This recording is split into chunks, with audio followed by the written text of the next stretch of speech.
Bonjour à toutes et à tous, et bienvenue sur notre chaîne pour un nouveau rendez-vous palpitant avec Plus belle la vie version TF1.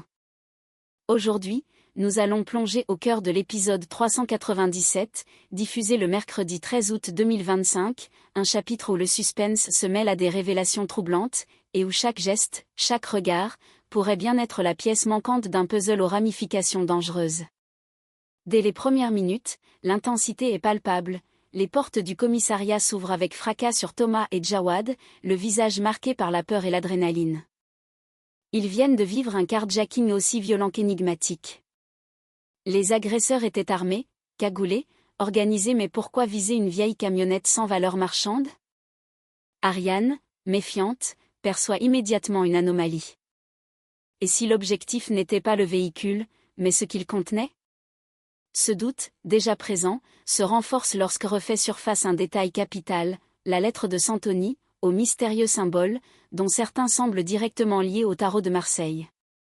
Pendant que Thomas et Jawad tentent de reconstituer les signes vus dans cette lettre, Aya et Barbara, déterminées à percer le code, se rendent dans une boutique ésotérique discrète où elles croisent Nolan, pressé, nerveux, une enveloppe en main.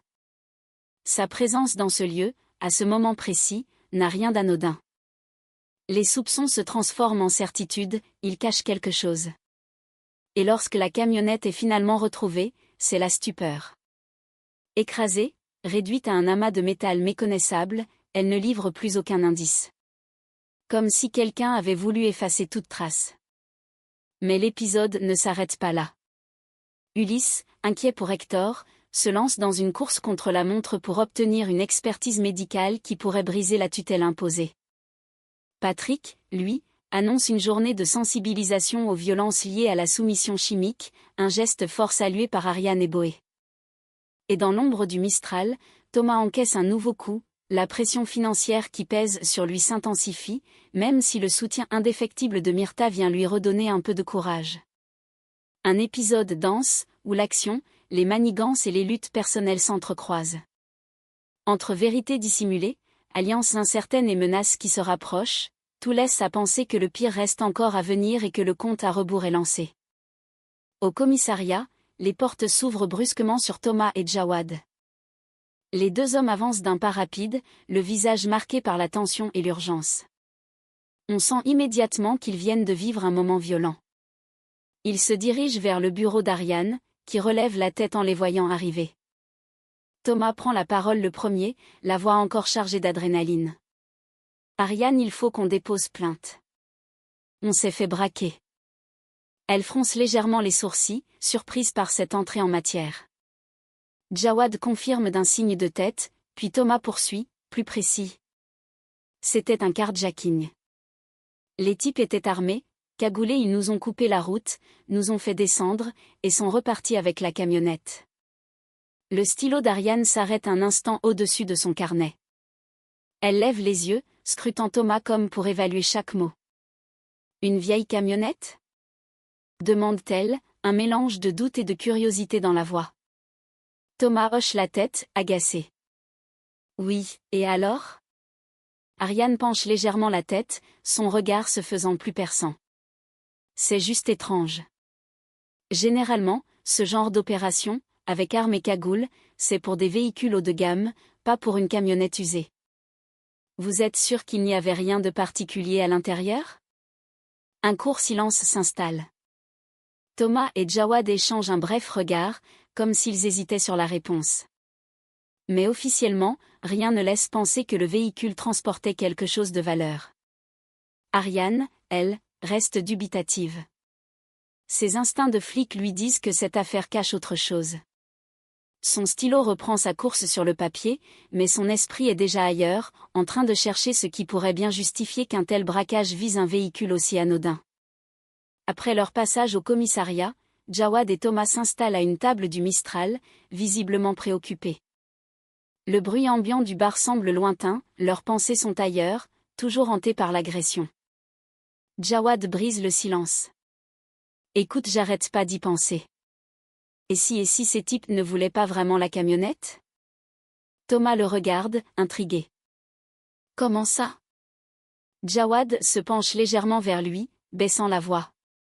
La lettre celle de Santoni. On l'avait avec nous, non? Un éclair de compréhension passe dans le regard de Thomas. Petit à petit, l'idée prend forme, et si les voleurs avaient visé le contenu plutôt que le véhicule? Plus ils y réfléchissent, plus cela paraît plausible. Ils essaient alors de se remémorer chaque détail du document. Jawad ferme les yeux, revoit les lignes manuscrites, les signes tracés à la hâte. Ensemble, ils prennent un papier et un stylo pour tenter de reproduire les symboles aperçus. Les traits sont hésitants, les souvenirs flous, mais peu à peu, une forme familière se dessine. C'est Aya qui, en passant près de leur table, remarque l'un des dessins. Elle s'arrête, plisse les yeux, et souffle. Attendez, cette étoile-là, on dirait un symbole qu'on retrouve dans le tarot de Marseille. Thomas et Jawad se figent. Cette observation, anodine en apparence, change tout. Si la lettre contient un code inspiré du tarot, cela veut dire que Santoni avait dissimulé ses indices derrière un langage symbolique, connu seulement des initiés, et que leur mystérieux agresseur pourrait bien être sur la même piste qu'eux. Leurs regards se croisent. Le temps leur est désormais compté. Déterminés à en savoir plus sur les symboles de la lettre, Aya et Barbara se rendent, en fin d'après-midi, dans une petite boutique spécialisée du centre-ville de Marseille. L'endroit est discret, niché dans une ruelle étroite, avec une vitrine garnie de jeux de tarots anciens, de pendules et de livres ésotériques. Dès qu'elle pousse la porte, une odeur d'encens et de papier vieilli les enveloppe. À l'intérieur, elles espèrent trouver des réponses sur cette fameuse étoile qui figure parmi les symboles reproduits par Thomas et Jawad. Peut-être qu'un expert pourra leur expliquer la signification exacte et leur indiquer si elle renvoie à un lieu précis. Mais à peine ont-elles fait quelques pas qu'un mouvement brusque attire leur attention. Nolan, un visage familier, sort de l'arrière-boutique à toute vitesse, une petite enveloppe à la main. Il baisse la tête en passant devant elle, comme s'il ne voulait pas être reconnu, puis franchit la porte d'un pas pressé, presque nerveux. Aya le suit du regard, intriguée. Son esprit se remet aussitôt à tourner. La scène est trop étrange pour être une simple coïncidence. Pourquoi Nolan se trouvait-il ici, précisément dans une boutique spécialisée en tarot, au moment où elles enquêtent sur un symbole issu de la lettre de Santoni? Une idée lui traverse l'esprit, glaçante, et si Nolan faisait partie des hommes armés qui avaient agressé Thomas et Jawad? Elle échange un regard inquiet avec Barbara. Aucun mot n'est prononcé, mais elles savent toutes les deux que ce qu'elles viennent de voir change la donne. Le cercle des suspects vient peut-être de se resserrer dangereusement. En fin de journée, Ulysse retrouve Hector dans un coin calme, à l'abri des regards indiscrets. On sent sur son visage une légère lassitude, comme si la conversation qu'il vient d'avoir l'avait vidé de son énergie. Il inspire profondément avant de se lancer. J'ai essayé de lui parler, dit-il d'une voix basse, presque résignée. Hector comprend immédiatement de qui il s'agit. Ses traits se ferment. Et Ulysse secoue la tête, visiblement amer. Vanessa ne veut rien entendre. Elle campe sur ses positions, refuse d'accepter la décision. Un silence pesant s'installe. Hector baisse les yeux, conscient que la situation s'enlise. Vanessa ne se contente pas de rejeter son choix, elle s'enferme dans une forme de déni, comme si refuser la réalité pouvait l'effacer. Elle pense que tout peut continuer comme avant, ajoute Ulysse, la voix chargée d'inquiétude. Hector se passe une main sur le visage, partagé entre colère et tristesse. Il sait qu'à force de refuser l'évidence, Vanessa risque de tout faire basculer. Et cette obstination pourrait bientôt avoir des conséquences bien plus graves qu'elle ne l'imagine. Après sa conversation avec Hector, Ulysse se retrouve seul quelques instants, les mains crispées sur son téléphone. Le visage fermé, il semble avoir pris une décision irrévocable. S'il veut sortir Vanessa de cette impasse et prouver que la tutelle imposée est injustifiée, il va devoir agir vite et frapper fort. Il sait que le seul moyen de convaincre le juge, c'est de présenter un certificat médical attestant des capacités d'Hector à gérer ses affaires et à vivre de manière autonome. Ce document pourrait tout changer, mais encore faut-il l'obtenir rapidement. Ulysse réfléchit quelques secondes, puis compose un numéro qu'il connaît bien, Léa.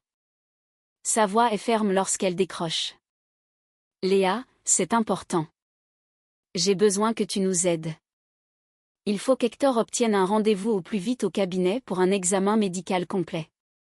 Il explique brièvement la situation, conscient que chaque jour compte. Léa, sensible à l'urgence de la demande, promet de voir comment avancer le rendez-vous, quitte à bousculer l'agenda. En raccrochant, Ulysse sent une légère tension se relâcher dans ses épaules. Le combat ne fait que commencer, mais il vient de poser la première pierre d'un plan qui pourrait tout renverser à condition que tout se passe comme prévu.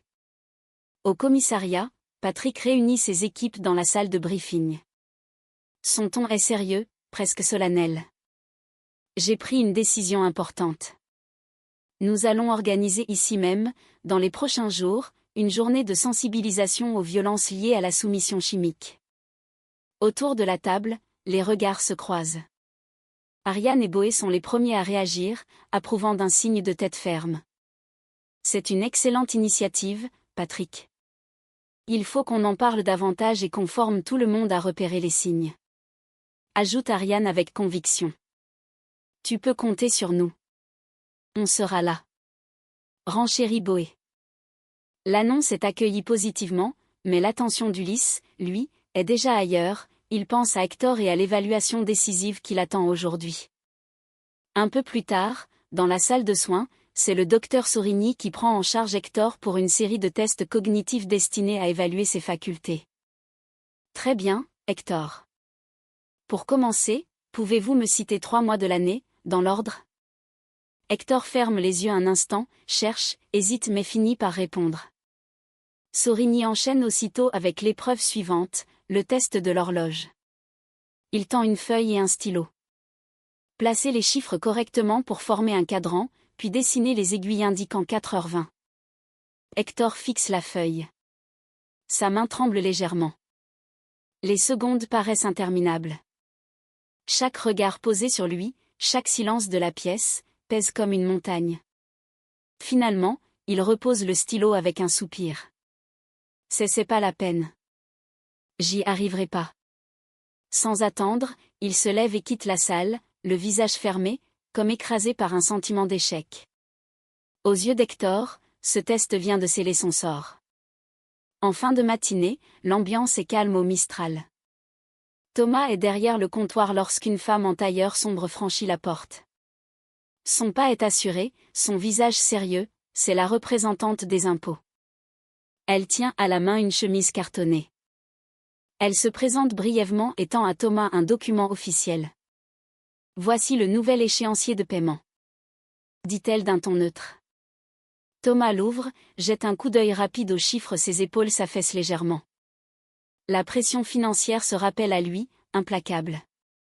À une table voisine, Myrtha, qui a assisté à la scène, intervient avec chaleur. Elle invite la fonctionnaire à s'asseoir un instant, avec l'enthousiasme teinté de nostalgie qui la caractérise, commence à raconter l'histoire du quartier, les débuts du Mistral, ses habitants, ses grandes heures et ses épreuves. On sent dans sa voix toute la fierté et l'attachement qu'elle porte à ce lieu.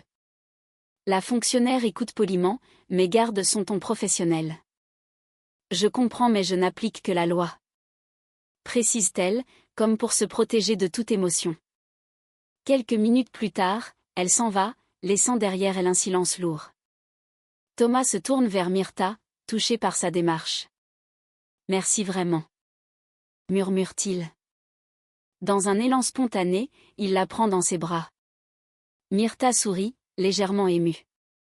Dans cette étreinte, il y a plus qu'un simple geste de gratitude, c'est la reconnaissance d'un soutien indéfectible, dans une période où tout semble vaciller. Aya est seule, adossée au comptoir du Mistral, le regard perdu. Les pièces du puzzle s'assemblent enfin et la vérité qu'elle dessine la frappe de plein fouet. Depuis le début, elle s'est laissée berner. Nolan l'a manipulée avec habileté, gagnant peu à peu sa confiance pour mieux la tromper. Désormais, elle n'a plus le moindre doute, il est lié, d'une façon ou d'une autre, à toute cette affaire. Pour en avoir le cœur net, elle a sollicité l'aide d'Apolline, qui a fouillé discrètement. Le résultat est sans appel, Nolan était le dernier avocat de Christian Santoni. Un lien direct, indiscutable, qui change tout. Pendant que cette révélation fait son chemin, une autre nouvelle tombe, glaçante. Un appel anonyme parvient au commissariat, On a retrouvé la camionnette de Thomas. Mais lorsque les policiers arrivent sur place, l'espoir laisse place au choc. Le véhicule n'est plus qu'un amas de ferraille compacté, méconnaissable, écrasé comme si on avait voulu effacer toute trace de son contenu, peut-être, de ce qu'il cachait. Ce double coup dur renforce la conviction d'Aya, Nolan est au cœur du mystère. Et il va falloir agir vite, car chaque indice disparaît, un à un. Et voilà, les amis, cet épisode 397 de Plus belle la vie nous laisse avec cette impression d'être suspendu au bord d'une falaise, le souffle court, face à un paysage d'intrigue qui s'étend à perte de vue. Tout ce que nous pensions savoir vient d'être ébranlé, un carjacking aux méthodes quasi professionnelles pour une camionnette sans valeur apparente, une lettre codée de Santoni dont les symboles puisent dans l'univers mystérieux du tarot de Marseille, la présence furtive mais révélatrice de Nolan dans une boutique ésotérique et enfin, ce véhicule retrouvé broyé, comme si l'on avait voulu effacer jusqu'au moindre indice. Ce n'est plus une simple affaire, c'est une chasse à l'ombre, où la vérité se dérobe à chaque pas. Et pendant que l'intrigue policière s'intensifie, d'autres combats se jouent en parallèle, tout aussi poignants. Ulysse, déterminé à libérer Hector de cette tutelle qu'il juge injuste, se lance dans une course contre le temps où chaque minute compte. Patrick, lui, choisit de frapper fort en annonçant une journée de sensibilisation aux violences liées à la soumission chimique, un geste fort salué par Ariane et Boé, rappelant que la vigilance est une arme aussi puissante que n'importe quelle enquête. Quant à Thomas, il affronte un nouveau coup dur sur le plan financier, mais peut encore compter sur l'appui chaleureux et indéfectible de Myrtha, qui lui rappelle que le Mistral est bien plus qu'un simple lieu, c'est un esprit, une famille, une histoire que personne ne veut voir disparaître. Cet épisode, dense et riche en émotions, nous entraîne dans une spirale où chaque fil narratif semble tissé pour se croiser au moment le plus inattendu. Les personnages avancent à tâtons, entre vérité partielle et secret bien gardé, et nous, spectateurs, restons pris au piège de ce jeu dangereux où tout peut se renverser en un instant. Alors, que va-t-il se passer ensuite? Les pièces du puzzle vont-elles enfin s'assembler, ou bien une nouvelle révélation viendra-t-elle tout faire voler en éclats? Une chose est sûre, au Mistral, rien n'est jamais figé, et chaque fin d'épisode n'est en réalité qu'un nouveau commencement. Merci d'avoir partagé ce moment avec nous.